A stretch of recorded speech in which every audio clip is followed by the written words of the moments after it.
On November 4th, Californians will vote on Proposition 5, which expands treatment instead of incarceration programs for those addicted to illicit drugs. California prison guards think that incarceration is the answer, contributing $1 million for negative advertising, even though our prisons are 2/3 over capacity. The experience of incarceration reveals a different story.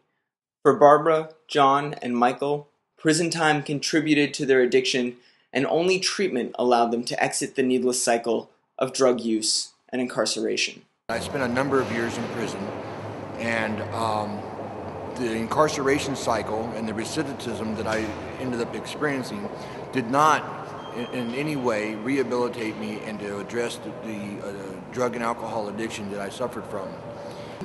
And all the county time and the prison time that I went through, I had no information on the disease of addiction.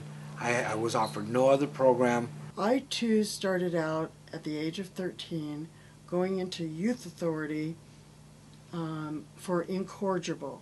And when I got out, 9 months later, I knew about heroin, LSD. Every time I went back in, there was no talk of getting clean or staying clean or what I was going to do to better my life when I got out of jail or prison. I knew that I didn't want to use anymore. The problem was I did not know how not to use. When I got out, that's what I did. I called Tarzana. I actually called and tried to get in, but there wasn't a bed available for me. So I continued to use, and I got arrested again. It continued to be a big part of my life until that last arrest in 2003, when I was offered Prop 36. I was offered treatment instead of incarceration. At that point in my life, I was actually tired and wanted to learn how to turn my life around. This treatment program gave me that information and helped me save my life. Prop 5 is a proposition that is not about three strikers and violent offenders. It is not going to let out predators and sex offenders. This is a program that's going to allow the petty theft people and the ones that are committing crimes in order to get drugs and alcohol, it's going to allow them an option to go into drug treatment and to turn their life around like I was able to do.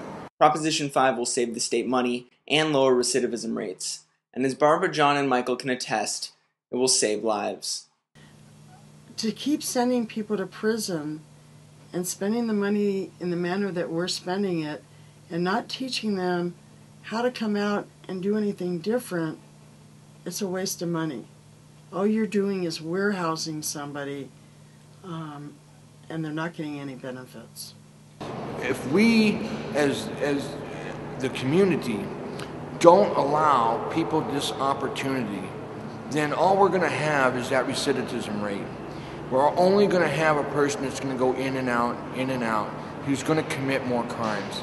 As both as a client here and as an employee here, the miracles that I've seen they're numerous. There's many, many miracles going on out there, but you as the voter and you as the viewer can only allow those miracles to continue happening by voting on Proposition 5.